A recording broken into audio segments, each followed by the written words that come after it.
एक जंगल में धन्नू नाम का एक गधा रहता था। वो जंगल का सबसे सीधा साधा गधा था। गर्मी से हमेशा बेहाल रहने वाला धन्नू बिना सोचे समझे किसी की भी बात सच मान लेता था। उसी जंगल में एक बहुत चालाक लोमड़ी भी रहती थी। वो हमेशा कोई ना कोई नया आइडिया लेकर आती रहती थी। धन्नू एक पेड़ के नीचे पड़ा हाँफ रहा था। हाय राम, ये सूरज है या तंदूर? मेरे शरीर का सारा पानी सूख गया, मेरे कान उबल रहे हैं। अगर 2 दिन और ऐसी गर्मी रही तो मैं गधा नहीं, भुना हुआ पापड़ बन जाऊंगा। ऐसे ही गर्मी पड़ती रही तो मैं तो भगवान को प्यारा हो जाऊंगा। आखिर इस भयानक गर्मी से कब राहत मिलेगी, भगवान ही जाने। तभी वहाँ टिंगू बंदर आ पहुंचा। धन्नू की हालत देखकर वो अपनी आदत के मुताबिक जुबानी तीर चलाते हुए बोला, अरे धन्नू भाई, इतनी गर्मी लग रही है तो किसी फ्रिज में घुस जाओ। बड़े आए गर्मी का रोना रोने वाले। इस जंगल में और भी तो जानवर रहते हैं, वे लोग तो कभी इतनी नखरेबाजी नहीं करते। बस आप ही हैं जो हर समय गर्मी को लेकर परेशान रहते हैं। पता नहीं आपको कितनी गर्मी लगती है। तू पगला गया है क्या टिंगू? तेरे ऊपर तो ये कहावत बिल्कुल सही बैठती है। बंदर क्या जाने अदरक का स्वाद। जंगल में फ्रिज कहाँ है, बस ये बता दे। ज्यादा दिमाग मत खपा और मेरी भी दिमाग फोड़ाई मत कर, समझे टिंगू भाई? तुम्हारे दिमाग में वहाँ तो हमेशा ठंडक रहती है, क्योंकि उसका इस्तेमाल तुम करते ही कहाँ हो। टिंगू की बात सुनकर धन्नू मुंह फुलाकर बैठ गया, क्योंकि टिंगू की बात उसे बिल्कुल अच्छी नहीं लगी।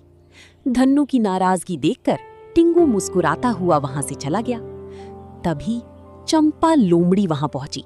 उसने देखा कि धन्नू सचमुच गर्मी से बेहाल है। उसकी आंखों में शरारत चमक उठी और वो बोली, धन्नू भाई, अगर मैं कहूँ कि मेरे पास ऐसा घर है जहाँ हमेशा बर्फ जमी रहती है, क्या तुम मेरे साथ वहाँ चलोगे?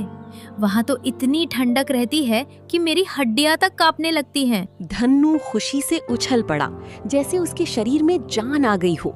वो उत्सुक था। क्या बर्फ इस गर्मी में? चंपा बहन, कहीं तुम मुझे दिन में सपने तो नहीं दिखा रही हो? मुझे तो यकीन ही नहीं हो रहा। सच सच बताओ, तुम सही कह रही हो ना? अरे धन्नू भैया, मैं आपसे भला झूठ क्यों बोलूंगी? क्या मिलेगा मुझे झूठ बोल के? और सुनिए, वहाँ सिर्फ बर्फ नहीं, पूरा बर्फ का महल है। झूठ तो नहीं बोल रही हो चंपा? मेरे अरमानों में पंख लगने लगे हैं। मैं कंबल ओढ़ के सोया हूँ। चलो मैं तुम्हें दिखाती हूँ। भैया, आप मेरी बात पर भरोसा क्यों नहीं कर रहे हैं? मैं सच कह रही हूँ। मेरा घर देखकर तो आपको यकीन हो ही जाएगा, है ना?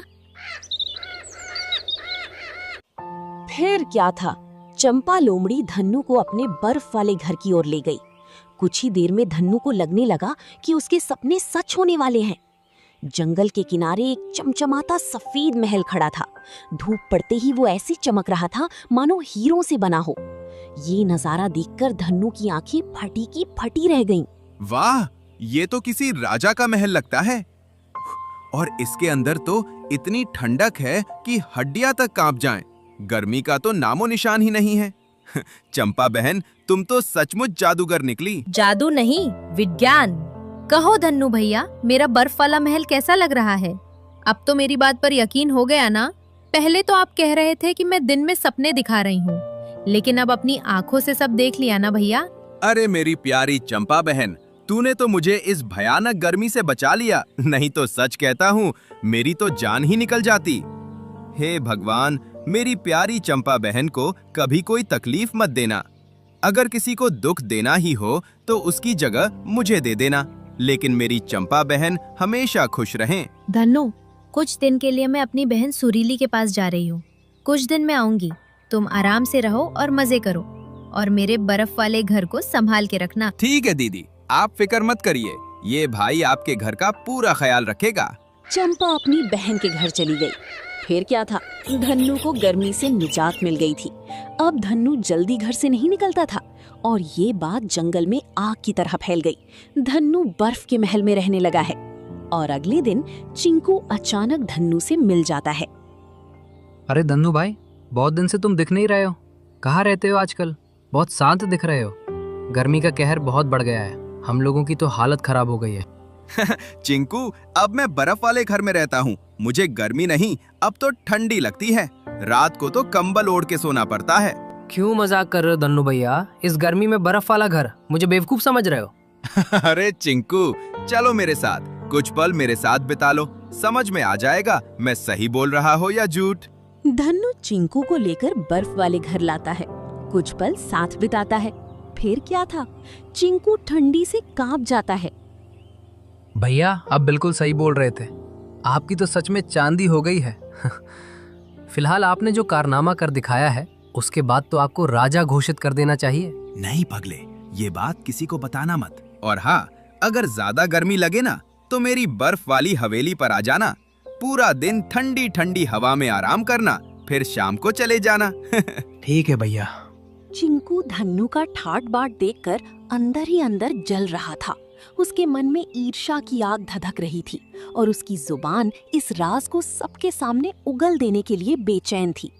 आखिरकार कुछ ही दिनों में चिंकू के सब्र का बांध टूट गया। अगले ही दिन वो पूरे गांव में घूम घूम कर धन्नू का राज सबको बताने लगा। ताजा खबर, ताजा खबर।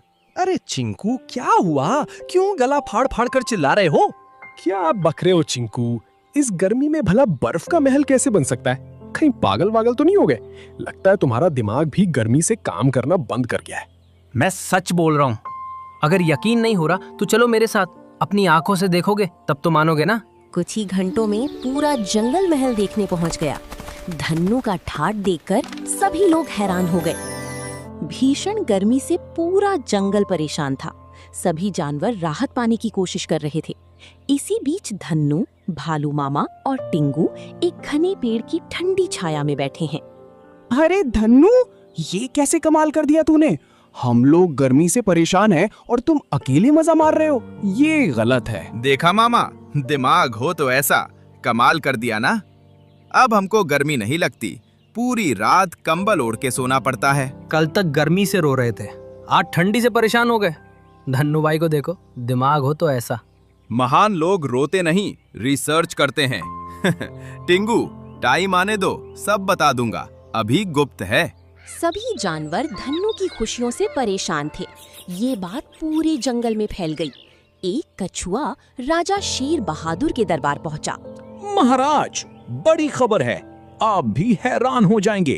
पहली मत बुझाओ, क्या हुआ है? क्या जंगल में चुनाव हो रहे हैं? नहीं महाराज, भला आपके आगे कौन जीत सकता है? दरअसल अपना धन्नू गर्मी को हरा दिया है। वो बर्फ के घर में रहता है ना अनोखी बात? क्या कहा? सच में? ये बहुत अनोखी बात है। पता लगाना पड़ेगा कि सच्चाई क्या है। राजा को ये बात पच नहीं रही थी। एक दिन राजा खुद धन्नू के घर जा धमके। स्वागत है महाराज, आप हमारे झोपड़ी में पधारे। बोलिए, क्या खिदमत करूं आपकी? आजकल जंगल में तुम्हारी ही चर्चा है। पूरे जंगल में तुम वायरल हो गए हो। इस गर्मी से निजात पाने के लिए बर्फ का घर बनाया है, मुझे दिखाओगे ना? जी महाराज, क्यों नहीं। भला आपको कैसे नहीं दिखा सकता, आप तो हमारे राजा हैं। अंदर से पूरा हमारे बर्फ वाले घर को देखिए। राजा ने अंदर का सब देखा। उसे सब कुछ अद्भुत लगा। वाह धन्नू, तुम तो कमाल कर दिए। वाकई तुम गर्मी से निजात दिलाने वाले वैज्ञानिक बन गए हो। मैं बहुत खुश हूँ तुम्हारे इस काम से। हमारे जंगल का नाम रोशन होगा। राजा की तारीफ सुनकर धन्नू के सिर पर घमंड चढ़ने लगा। वो अपने आप को महान समझने लगा।